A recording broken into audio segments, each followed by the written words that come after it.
India की currency 18 ममालिक ने एक्सेप्ट कर ली है। यानी 18 ममालिक ऐसे हैं जो कहते हैं कि इंडिया के रुपए को हम बतौर डॉलर, जिस डॉलर को ट्रेड किया जाता है ना, और ट्रेड की जाती है, उसमें हम इस्तेमाल करेंगे। यहाँ से आप 20 किलोमीटर दूर जाएंगे, आपको एक वाघा बॉर्डर मिलेगा। वाघा बॉर्डर की आप जब लाइन क्रॉस करेंगे, वहाँ फ्यूल के हालात देखें। क्या हम लोगों ने 75 सालों में ये बॉर्डर पे टांगे उठाने के अलावा क्या हम लोग इंडिया को आईटी में बीट कर सकते? नहीं, आप इंडिया को आईटी में बीट नहीं कर सकते। हेलो दोस्तों, क्या हाल है? होप करता हूँ कि आप मज़े में होंगे और स्वागत करता हूँ आपका भारत फर्स्ट में। तो दोस्तों, आज के वीडियो में हम देखने वाले हैं इंडिया और पाकिस्तान की करेंसी की कंपैरिजन।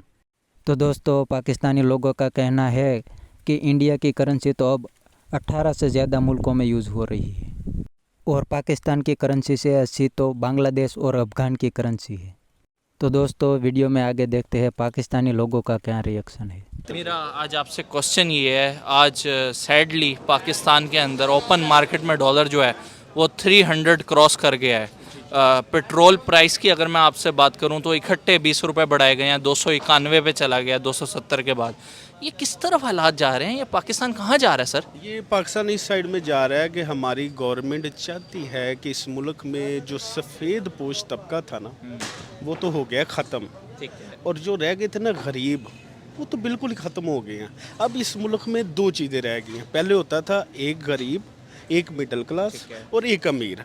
अब मिडिल क्लास तो गया उड़, अब सेंटर में बचा है एक गरीब और एक अमीर। सिर्फ दो चीज़ें बची हैं। और गरीब तो आपके सामने हालात जो मुल्क की चल रहे हैं, मौशियत के जो हालात चल रहे हैं और हमारी ग्रोथ के जो हालात चल रहे हैं, तो उसमें इन करीब इंशाल्लाह ये जो गरीब है ना, ये भी ख़त्म हो जाएंगे। ये हमारी गवर्नमेंट की फ़र्स्ट प्रायोरिटी है कि हम लोग गरीब को जितना जल्दी हो सके हम ख़त्म कर दें। कायदे आज़म ने जो पाकिस्तान बनाया था, क्या उसकी भी यही प्रायोरिटी थी जो आज? कायदे आज़म ने जो पाकिस्तान बनाया था, हमें वो तो मिला ही नहीं है। वो तो 1947 में ख़त्म हो गया जब कायदे आज़म की डेथ हुई थी। हमारे जो पहले प्राइम मिनिस्टर आए थे, उनके साथ क्या हुआ था? लियाकत अली खान साहब के साथ क्या हुआ था? वहाँ से लेके आज हम लोग 2023 में आ गए हैं। हम लोग किसी दूसरे बंदे की बात नहीं करते। यहाँ से आप 20 किलोमीटर दूर जाएंगे, आपको एक वाघा बॉर्डर मिलेगा। वाघा बॉर्डर की आप जब लाइन क्रॉस करेंगे, वहाँ फ्यूल के हालात देखें। क्या हम लोगों ने 75 सालों में ये बॉर्डर पे टांगे उठाने के अलावा क्या हम लोग इंडिया को आईटी में बीट कर सकते हैं? क्या हम लोग इंडिया को जुडिशरी में बीट कर सकते हैं? क्या हम लोग इंफॉर्मेशन आईटी टेक्नोलॉजी में बीट कर सकते हैं? क्या हम लोग उनको किसी भी मैदान में बीट कर सकते हैं? ये हमारी गवर्नमेंट को चाहिए कि आज हम जिस हालात पे खड़े हैं, ये पाकिस्तानी अवाम का कसूर नहीं है। अवाम जो है वो टैक्स देती है, वो टैक्स पेयर हैं, और जिन लोगों को टैक्स पे करना चाहिए वो लोग टैक्स नहीं देते। गरीब बंदा तो रात को पेट्रोल जो बढ़ गया है, उसने तो सुबह मोटरसाइकिल चलानी है, उसने टैक्स देना ही देना है। उसने घर में चीनी लानी है, चीनी में भी टैक्स देना, उसने आटे पे भी टैक्स देना। मुझे ये बताएं कि prime minister of Pakistan Shahbaz Sharif साहब ने रमज़ान के अंदर लोगों को मुफ्त आटा दिया था, और आज जो आटे की कीमत है वो 1600 रुपये का 10 किलो का थैला मिल रहा है। मतलब जो हमें वो मुफ्त मिला था उससे 10 गुना ज़्यादा हमसे गवर्नमेंट रिटर्न में ले रही है। सर, वो मुफ्त आटे में आपने नहीं देखा कितने लोग अपनी जान से गए हैं? पूरे इंटरनेशनल मीडिया ने उसको कवर किया कि आटा क्या दे रहे थे, लोग तो लाइनों में लग लग के मर रहे थे।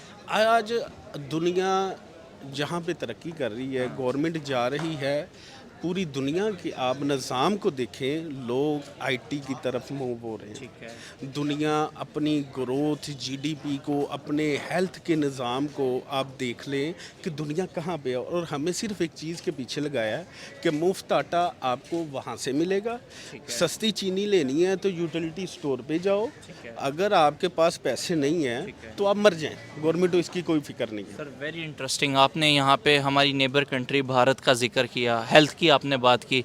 अगर मैं आपको बताता चलूँ, पूरी दुनिया में जो फार्मेसी ऑफ द वर्ल्ड है वो भारत जाना जाता है। 70% अद्वियात जो है वो भारत है जो पूरी दुनिया में एक्सपोर्ट कर रहा है बना के। सर, क्या वजह है कि 75 साल उनको भी मिले हैं, 75 साल हमें भी मिले हैं? क्या ऐसी प्रायोरिटी रही है कि वो 350 सैटेलाइट जो है उन्होंने आसमान में भेज दी? आज़ादी के ऊपर उन्होंने चंद्रयान 3 मून मिशन करके दिया। हमने बाजों के साथ आज़ादी बनाई है। हमारी प्रायोरिटी बाजों से आगे ही नहीं निकल पा रही 75 साल में। क्या ये मुल्क बाजा बन के रह गया है या इसको बजाने वाला भी कोई सही नहीं आया? जनाब ये हालात ताज़े ताज़े आपको बताता हूँ। आज से 2 दिन पीछे चले जाते हैं 14 अगस्त पे, जहाँ पे हमारे वज़ीर आला जो निगरान वज़ीर आला मोहसिन नकवी साहब लिबर्टी चौक पे आए थे पाकिस्तान का सबसे बड़ा झंडा लगाने के लिए, और उसकी लागत कितनी आ रही है 40 करोड़ रुपया। और ये आप 2 मिनट के फासले पे जिनाह हॉस्पिटल है, आप वहाँ पे चले जाएँ, अगर आपको इमरजेंसी है तो वो बोलेंगे कि ये 10 रुपये की सिरिंज हमारे पास नहीं है, आप बाहर जाएँ वहाँ से सिरिंज लेके आएँ, हम फिर आपको इंजेक्शन लगाएंगे। क्या वो 40 करोड़ रुपया हमारे हेल्थ के निज़ाम पे इस्तेमाल नहीं हो सकता था? क्या ऐसे प्रोजेक्ट्स जो हैं वो आप क्या हमें हेल्थ में आप हमें क्या दे रहे हैं? जो एक आज आके एक हेल्थ कार्ड जो इशू हुआ था, अभी 95% ऐसे हॉस्पिटल हैं जहाँ पे आपका हेल्थ कार्ड बिल्कुल बंद हो गया। सही बात है। आप यहाँ पे म्यो हॉस्पिटल चले जाएँ, जनरल हॉस्पिटल चले जाएँ, वहाँ पे आप मुझे बताएं कितने ऑपरेशन थिएटर काम कर रहे हैं। लास्ट टाइम पे मैं सीएम पंजाब का मैं इंटरव्यू देख रहा था, वो कह रहे थे कि मैं अपने किसी दुश्मन को भी इस हॉस्पिटल में ना भेजूं। ये तो उनकी मौजूदगी में जो उन्होंने बताया, तो आप बताएं कि जब वो वहाँ पे नहीं थे तो उसके बैकवर्ड पे बिहाइंड द सीन क्या लोगों के साथ हालात वाक़यात हैं। मुझे ये बताएं इन शॉर्ट, अगर भारत की मैं आपसे बात करूं तो कितना आगे निकल गया है? मतलब दौड़ में कोई नज़र भी आ रहा है, या अब हमारी दौड़ रही नहीं वो जिस दौड़ में वो सुपर पावर की दौड़ में वो शामिल है? हम किस सुपर पावर की दौड़ में शामिल हैं? हमें अभी आज तक हमें इंडिया का मुकाबला करने के लिए दोबारा हमें 75 साल चाहिए। आज के टाइम के मुताबिक उनको बीट करने के लिए हमें और मज़ीद 75 साल चाहिए।